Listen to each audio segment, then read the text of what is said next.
En natuurlik is daar mense wat dink hulle praat namens almal. En ek dink dis waar ook 'n groot fout gemaak word in die proses.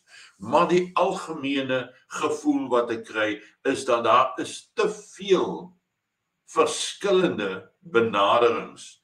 Dis 'n kwessie van wie gaan eers by Trump inkom, want net nou is dit die verkeerde groepering en dan word ons doelwitte nie nagejaag nie. As dit daai mense is, dan gaan ons nie bereik wat ons wil hê nie.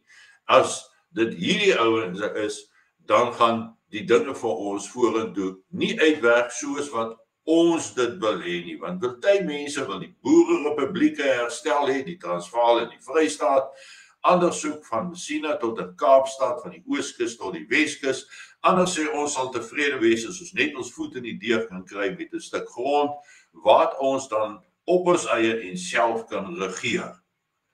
Maar wat uit al hierdie chaos het onteenseglik duidelik vir my na vore kom,